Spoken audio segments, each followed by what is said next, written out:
इस वीडियो में हम बात करेंगे एक्सटर्नल कॉमर्शियल बोरोइंग के बारे में। हमें सबसे पहले इसका मीनिंग समझना है। एक्सटर्नल कॉमर्शियल बोरोइंग का मतलब यह होता है कि जब कोई इंडियन कंपनी किसी एक्सटर्नल कंट्री के लोग या कंपनी से लोन बोरो करता है या वहाँ से इन्वेस्टमेंट लाता है, अर्थात जब कोई एक्सटर्नल कंट्री से इन्वेस्टमेंट आती है किसी इंडियन कंपनी में, इसे हम एक्सटर्नल बोरोइंग कहते हैं कि कंपनी ने एक्सटर्नल बोरोइंग किया है। यह बोरोइंग फॉरेन करेंसी में भी हो सकता है और आईएनआर में भी हो सकता है। इसे ब्रॉडली 3 ट्रैक्स में डिवाइड किया गया है, ट्रैक 1, ट्रैक 2, ट्रैक 3। जो ट्रैक 1 है उसे medium term foreign currency ECB कहते हैं। यह यूजुअली 3 ईयर्स के लिए दिया जाता है और फॉरेन करेंसी में होता है। जो ट्रैक 2 है उसमें और ट्रैक 1 में ये डिफरेंस है कि यह लॉन्ग टर्म के लिए होता है, यह 10 ईयर्स के लिए होता है और यह यूजुअली इंफ्रास्ट्रक्चर सेक्टर में ट्रैक 2 के अंतर्गत बोरोइंग की जाती है, क्योंकि इंफ्रास्ट्रक्चर सेक्टर के जो प्रोजेक्ट्स होते हैं वो लंबे समय तक चलते हैं।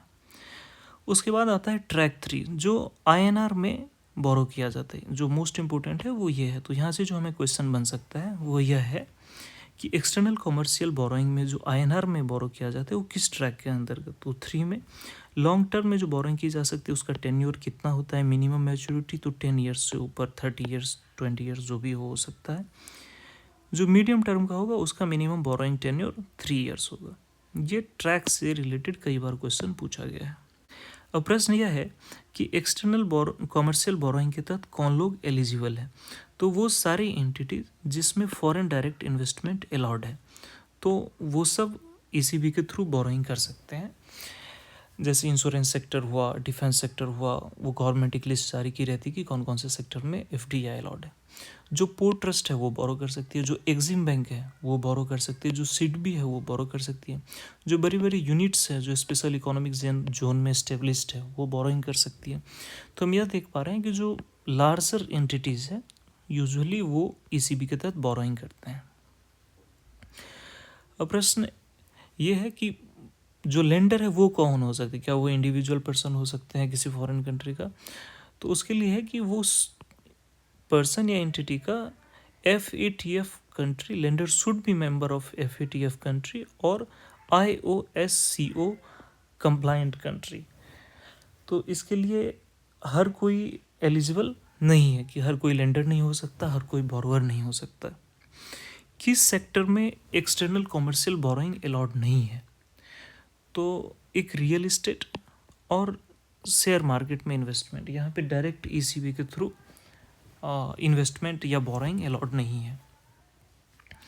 इसके बाद जो मोस्ट इंपॉर्टेंट क्वेश्चन जहाँ से कई बार पूछा जाता है वो रूट की।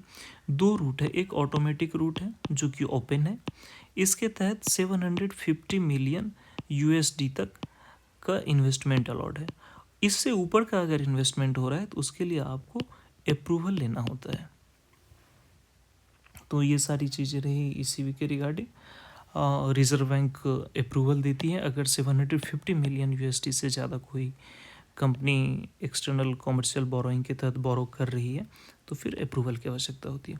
तो हमें इतना ध्यान रखना है कि ऑटोमेटिक रूट के तहत 750 मिलियन है, उससे ऊपर के लिए हमें अप्रूवल लेना है। 3 ट्रैक्स हैं, मीडियम टर्म, लॉन्ग टर्म और INR dominated ECB. Medium term का मिनिमम टर्म 3 ईयर्स है, लॉन्ग टर्म का मिनिमम 10 ईयर्स है जो इंफ्रास्ट्रक्चर के लिए दिया जाता है और INR डोमिनेटेड इंडियन करेंसी में होता है।